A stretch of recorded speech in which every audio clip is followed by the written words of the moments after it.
Hey, what's up? Thanks for clicking. I'm going to be breaking down the best ways to earn and spend your green gems efficiently in Hunt Royale. If you're anything like me, you tend to hoard these premium currencies in mobile games, waiting until you're high enough level and fully understand everything before making a decision on how to spend them. Typically though, by then it's too late, and you just realize that you should have been spending them this entire time to help speed up the grind that you just finished. It feels bad. Let's make sure it doesn't happen to you. Before we dive in, I want to point you toward the official Hunt Royale Discord, just in case you don't know, where you'll find written guides and infographics covering just about every topic in the game, including this one. Just head over to the bot spam channel and type !tag list to receive a private direct message from the Carl bot that will list out all the different topics he has information on. In the case of this video, we're going to be looking for both !get gems and !spend gems. Type these commands in the bot spam channel and CarlBot will present you with the information you're looking for. We'll start this video off with all the ways to earn green gems, and then later we'll dive back into how best to spend them. When you log in each day, make sure to do your rounds and collect all your daily bonuses, since a lot of them can give you gems. Starting in the shop, there's a chance gems will show up as one of the free rewards. If you scroll all the way down to the gems section, you'll see a reward that lets you watch a video 3 times to get 3 gems each, for a total of 9 gems every day. And since gems are Hunt Royale's premium currency, you can also buy them here with real money. And there will be a nice first time purchase bonus in it for you if you do, but more on that in a moment. Next up is the login calendar, which also has a chance to reward you with gems, so make sure you claim that daily login bonus as well. And finally, check out the free rewards menu, where gems can show up as a reward you can claim by watching an ad. So, if you stay on top of these daily bonuses, you'll slowly but surely build up a solid stash of gems without spending a dime. Now, circling back to buying gems with real money, the Season Pass is by far the most cost-effective way to do this. While you'll still have to unlock them along the season track, in total you'll end up getting 650 gems just from that pass. Compare that to buying the gems outright. 650 gems would typically cost you around 35 USD based on the usual pricing. But the Season Pass only costs you 10, and on top of the gems, it's also packed with a bunch of other rewards that are very useful. So if you're thinking about purchasing some gems, the Season Pass is hands down a better deal than just buying the gems directly. Sure, it'll take you longer to collect them, but you get way more value. Trophy Road could be considered the free, always available version of the Season Pass, offering similar rewards, including gems. Trophy Road is basically an account progression or an account level tracking system. You'll gain trophies, aka experience, by playing the different game modes. When you hit certain trophy milestones, you'll unlock said rewards. These rewards increase in value as your account goes up, making gem offerings much more lucrative at higher trophy levels. The Bestiary is a particularly good source of gems for new accounts. Think of it as a bounty system that tracks every enemy type in the game. After you've killed a certain number of a specific type of enemy, you can claim a one-time gem reward. But it doesn't stop there. The bounty resets after collection with a higher kill requirement and an even bigger payout the next time you complete it. This cycle continues up to 10 times per enemy type, with the final reward being 50 gems. This can be a nice source of gems for the enemies that can be found in the co-op game mode, as these enemies spawn endlessly and can be quickly farmed in comparison to other enemy types. The last major way to consistently earn gems is through your clan. Your clan has a boss battle system that all members can participate in daily. When the boss is defeated, everyone gets clan-specific rewards, including gems. The amount of gems you earn depends on your clan's progression in its clan upgrade system, specifically how many extra gems perks have been unlocked. Once fully upgraded, you'll receive 30 gems every time your clan takes down a boss. There are also a few minor ways to earn some extra gems that I think are worth mentioning real quick. Season rewards. At the end of each season, which will last you about a month, you'll earn gems based on the total number of trophies you were able to acquire during that month. Community tab. By joining Hunt Royale's Facebook and Discord, you can claim a one-time reward of 30 gems. Referral rewards. If you have friends who are just starting out, make sure they use your referral code as you can both get some extra gems out of it. Discord events. Try to remember to visit Discord every once in a while just to check in with the CarlBot for any ongoing events that will award gems to those that redeem the corresponding codes. Enter !codes in the bot spam channel and CarlBot will present you with the latest codes or applicable links. And just a quick side note, the Battlegrounds mode will no longer give gems as a reward. It was revamped in October of 2023 and now offers lump sums of gold. I just wanted to throw that in there real quick in case you ran into an out-of-date guide. Aside from the occasional gem compensation for server downtime, patch updates, or when the devs fix a game-breaking bug, that pretty much covers all the ways to acquire gems. Now let's move on and start talking about how to actually spend these guys. The most important thing to understand when it comes to spending gems efficiently is that it really depends on where your account is in the game. Early, mid, and late game accounts each have different progression needs, which means they should prioritize spending their gems differently. Add in a bit of personal preference, and all I can really offer you are loose guidelines to help you out. Since endgame players probably already know what to do with their gems, and to be honest probably aren't even watching this video, I'll focus my recommendations from a newer account's perspective. For a new or mid-level account, hands down the best thing you can spend your gems on is gold. When it comes to pure efficiency, nothing else really compares, and that's because gold is the only real time-gated currency in Hunt Royale, and it's tied into the core aspects of the game's progression systems. The demand for gold is at its highest for new accounts, as you need it for leveling hunters, awakening hunters, leveling stones, quickly unlocking specific hunter perks, purchasing more hunter tokens in the store, converting one hunter token to another hunter token, and rerolling stats. In later stages of the game, when you are finishing up your hunter roster with perks and awakenings, the demand for gold plummets to much more manageable levels, giving you more freedom on how you want to spend your gems. In Hunt Royale, you have the freedom to play this game as much as you want in a 24-hour period. There's no annoying phone game trope like, oh, you're out of your special dust, it'll replenish in 2 hours, so check back later to keep playing. If you want to grind trophies, stones, dungeon gems, or gear, you can do so endlessly and to your heart's content. Gold, however, only has a limited amount you can earn each day regardless of how much you grind. Whether it's through watching ads, using tickets, doing clan bosses, opening chests, or participating in battlegrounds, all of these in one way or another have a daily limitation associated with it, if not weekly. While you can use gems to purchase more tickets, boss attempts, or boosters to open more chests, those are very restrictive and expensive. The most cost-effective and direct way to get more gold is to simply just buy it in the shop with gems. Daily Challenge Ticket. At first glance, 30 gems for one ticket might seem like a good deal, especially when you compare it to the 60 gems for the other two tickets. But when you take a closer look, you'll quickly see that this is one of the least efficient ways to spend your gems, and in fact, it's probably one of the worst. If you look at the rewards for spending one ticket, a perfect challenge completion will give you 15 challenge currency. Now, if you head over to the trader where you can spend this currency, you'll see things like mega boxes and gold available for purchase at the bottom. A mega box costs exactly 200 currency. With one ticket providing 15 currency for a win, it would take you about 14 tickets to buy a single mega box. At 30 gems per ticket, you'd end up spending 420 gems just to get one mega box. Now, if you go back to your main shop, you'll see that you can actually buy mega boxes directly for 150 gems apiece. So, for the same 420 gems, you could actually almost buy 3 mega boxes instead of just the one. The same thing will go for the gold reward.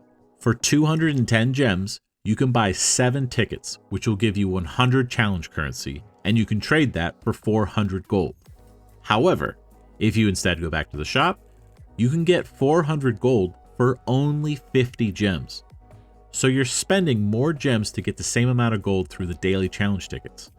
And on top of all of that, if you were actually willing to spend even more gems, you would still be getting the same small amount of gold with the tickets, but you could use those gems to instead buy a higher tiered gold reward in the shop, which gives you a purchase bonus, further compounding the inefficiency. The truth is, daily challenge tickets are meant to be something you passively earn each day, not something you should spend your gems on. You get 1 ticket a day, or 2 if you have a season pass, and over time, you can slowly earn the trader's inventory without spending a single gem. Besides, you're probably going to want to make your first purchase be the Samurai Hunter anyways. Daily event tickets. This is the only other gem sink in the game that can hold its own when pit against raw gold purchases. Personally, back when I was leveling, I would spend my gems equally between these tickets and raw gold purchases. This may become less of a debate after the second community event has ended, and it buffs chest rewards, but I'll touch on those new rates later on in the video. This is because the mega box reward from the daily event contains the highest quantities of everything a new account needs to progress, including gold, hunters, perks, hunter scraps, pet points, and pets themselves 6 months after their initial release, just in case you missed them the first time. If you compare this to the daily challenge ticket, the event ticket clearly outshines it in terms of value. A daily challenge ticket costs 30 gems, while a daily event ticket costs 60 gems, which obviously is double the price. However, even if you were to buy 2 challenge tickets, the daily event ticket still provides much more value. This is due to the fact that with one daily event ticket, you'll get the 1 mega box, whereas with the daily challenge ticket, as we previously discussed, it'll take you 14 tickets to earn enough currency to get 1 mega box. When it comes to leveling your account efficiently, the daily event tickets are a clear winner. They're arguably the most efficient way to progress your account due to how many mega boxes you can get. That said, 60 gems per ticket per day is still a pretty steep price and adds up quickly over a week. So in my opinion, you should only buy an extra ticket when you have a nice cushion of extra disposable gems reserved for this kind of a purchase, as this is the most bang for your buck. The Daily Maze Ticket. These have 2 uses. The first is the Insane Daily Maze, which becomes useful in later stages of your account for grinding stones, potentially getting gear drops, and collecting maze gems. You can then use those maze gems to purchase maze boxes, which will then have more stones and more gear inside of them. The second use is for the Hard Daily Maze. In this mode, you will be rewarded with 250 gold and 25 selected hunter tokens per ticket spent, up to 10 tickets a game. In addition, you will gain sums of gold throughout the 5 levels from chests you find hidden in the maze. The quantity of these chests can vary from 2 to 5 per layout, and the gold found inside seemingly can range anywhere from 20 to 80 gold from what I've seen. It's important to note that, based on my testing, all sources of gold gained in the hard maze are unaffected by any gold modifiers on your account, including VIP memberships and guild bonuses. Since these gold rewards can't be scaled, and the exact value of a run is randomized each day, it's tough to determine its overall worth. Because the amount of bonus chests found in the hard maze really determines the value of the run, it isn't worth spending tickets on anything less than 4 bonus chests, as these will net you around an additional 250 gold per run, doubling your gold gained. A good rule of thumb is this: if you're a newer player without all the gold bonus buffs active, the static gold rewards from the hard maze are likely the better option. However, if you do have those gold bonuses, buying gold directly from the shop is generally easier, safer, quicker, and a more profitable choice, with the trade-off being the loss of the 25 hunter tokens you can assign to a specific hunter from a hard maze win. The Season and Dungeon Pass tracks. You can spend your gems to progress to the next level of these passes, but this is only worth considering if you're very close to completing said track and the season is typically about to end. Use your best judgment to determine if the rewards you would receive are worth the gem cost. Daily deals in the shop. There are a variety of offers available, as you can see on screen. For newer players though, I would generally recommend passing on these deals. The only one I might consider useful is the occasional 75 gems purchase for 5,000 dungeon token boosts, since you'll be grinding dungeons regularly, and these boosts are very helpful for completing your dungeon pass. However, this is more of a mid to late game purchase when you have disposable gems. Purchasing hunters. There are 2 ways to acquire hunters with gems. The first is through an offer in the daily deals for 500 gems. The second is the hunter box, which will cost you 1,000 gems. While unlocking a new hunter is exciting, spending gems on them that could be spent in other ways can actually be detrimental to your account. There is a notable downside to unlocking too many hunters too quickly, as your account may struggle to keep up with its progress. For example, when you earn hunter tokens, they are generated based off the current unlocked hunter pool. If you have 20 hunters, those tokens are spread amongst the pool of 20. But if you unlock 30 hunters, your tokens that are generated are now diluted across 50% more hunters, making it harder to finish awakening your current roster. The concept is simple. Having a core group of high-level hunters to use would be much more useful than a large pool of low-level hunters to use. To help illustrate this, let's consider a hypothetical. If you only open mega chests, every 35 chests would reward you with 1 new hunter. In the time between receiving your last hunter and this new one, you would have opened a total of 34 mega chests. These 34 chests with no bonuses active, on average, would provide you 5,100 gold, 2,720 hunter tokens, and 7 hunter perks, give or take. All of these rewards would have been injected into the economy of your account in between natural hunter arrivals, allowing for a smoother progression experience. These base values are actually currently being increased due to Hunt Royale's second community event happening during the release of this video. Upon its completion, gold, hunter tokens, and hunter perks from chests will permanently be increased by upwards of 27%, in addition to allowing you to choose a specific hunter to receive the hunter tokens on, further emphasizing the importance of opening chests. Now for reference, it takes 20,890 gold and 2,568 hunter tokens to level a hunter all the way from level 1 to fully awakened, aka level 11, among some other resources.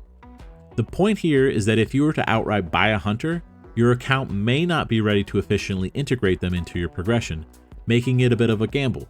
On one hand, if the hunter you unlock is powerful and complements your gameplay, the inconvenience of having a sudden influx of a new hunter would be worth it. However, if it's a hunter you don't plan on using much, or it's just not really a good hunter, then it would be much more of an inconvenience to your account than simply the loss of the gems you spent. Clan Boss Mode. The Clan Boss Mode offers two ways to spend your gems. The first is for purchasing an extra attempt to attack the boss after your free daily attempt, which will cost you 10 gems. The second is for buying clan gem packs priced at 20 and 45 gems respectively. These gems are used to contribute to clan upgrades and to buy rewards in the clan shop. Now, these gem purchases may not matter if you've joined an established clan that's already finished their upgrade track. However, if your clan has yet to complete theirs, you'll need to decide if contributing to boss kills and purchasing extra attempts is worth it. If you're getting wiped out by a boss in 1 or 2 hits, it might just be best to save those 10 gems instead. But regardless, if you're regularly attempting these boss fights, you should be rewarded with enough of these currencies in general that you won't need to spend gems on them at all, and you would still be considered a benefit to your clan. In the early stages of your account, you'll be looking to acquire gear from Undead Grounds and Champions Quest to raise your gear score and unlock more dungeons. Now, mid to late game players will continue farming these modes for rewards, but it's important to understand how their respective currencies interact with gem purchases. Champions Quest currency can be bought with gems, but at a steep cost. At 205 gems for 5,000 Champions coins, you'd need to spend 410 gems just to open one large chest. Given the low odds of pulling a mythic item and the fact that 5,000 Champions coins can be farmed in just a few minutes in the late game, it's highly recommended to skip this purchase in the early stages. Undead Grounds, however, is slightly different. While its currency, brains, can be purchased for 75 more gems than what you could buy Champions coins for, in exchange for only 2,000 brains, which is less than half of the amount of Champions coins you'd receive, its chests cost a mere quarter of what Champions Quest chests cost. Regardless of the cost difference, however, the return on investment for buying chests here also remains very low. Brains themselves can be a worthwhile investment for two key reasons: upgrades and the potential for unlocking valuable hunters. The Undead Grounds mode features an upgrade system that functions like a talent tree, offering powerful, permanent buffs to your hunters when playing in the Undead Grounds. While spending gems on brains may not be the most efficient move for early game players, it can be a great way to gain a large power boost that will help you progress faster in the mode when the time comes. When progressing through Undead Grounds, if you come across a level in which you don't own a hunter that needs to be used to clear the level, the Undead Grounds shop will have a special offer at the top of the window that will allow you to purchase said hunter for a fee of 5,000 brains. Now take note that if you were to progress past this level while playing, this offer would be removed and potentially replaced with another hunter you may not own. So if a powerful hunter is available and you are short on brains, you'd have two options. You could hold off on progressing so that you could have more time to farm the brains, or spend gems to buy the missing brains that you would need. Even in the case of buying 2,000 brains 3 times for a total of 840 gems, this would still be cheaper than buying a hunter box for 1,000 gems, and in addition, you'd eliminate the RNG aspect of it because you know you'd be getting a high value recruit in the process. The latest gem spender introduced into the game ties into the pet system. Since this system is still evolving, with more features and reworks confirmed for future updates, it's difficult to determine the long-term value of spending gems here. As of this video's release, there are 2 gem-related interactions with pets. The first is resetting a pet's talent tree, which will cost you 150 gems when resetting all 10 talents. This cost does scale with the number of talents needing to be reset, but it's unclear if the cost will cap at a set amount or continue increasing with additional talents when more pets become available. The second gem spender is the cost associated with the third pet feeding of the day, which requires 50 gems to do. However, You can watch one daily video to cover this fee for free, making it the recommended option. Looking ahead, future pet families may introduce new mechanics, including a potential gem acquisition bonus, similar to how dragon pets increase gold gains. While gems are a premium currency, making this feature unlikely, it is worth keeping an eye on as the pet system continues to develop.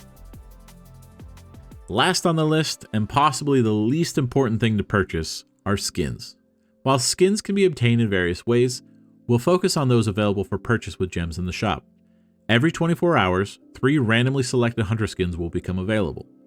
2 will cost 250 gems, and 1 will be discounted at 220 gems. If you're interested in getting all 3, you can buy them in a discounted bundle, which is the best value if you ever decide to invest in skins. So what's the point of skins? The obvious answer is that they change the appearance of your hunter, and in some cases, they alter the particle effects of attacks in game, which can in some cases make some hunters more enjoyable to play. Additionally, and more importantly to what we're talking about, skins provide a permanent +1 base damage boost to hunters, even if the skin isn't currently equipped. Most hunters have 3 to 4 skins available to them, meaning that you can eventually gain 3 to 4 damage across your entire roster. Very broadly speaking, the reason adding such little base damage to a hunter isn't as impactful as you might think is simple. When hunters are dealing 6 digits worth of damage and beyond at level 20 plus in endgame, adding in several more points of damage is like adding a drop of water to a bucket. Your account can benefit far more from spending gems in other ways, as we've previously outlined.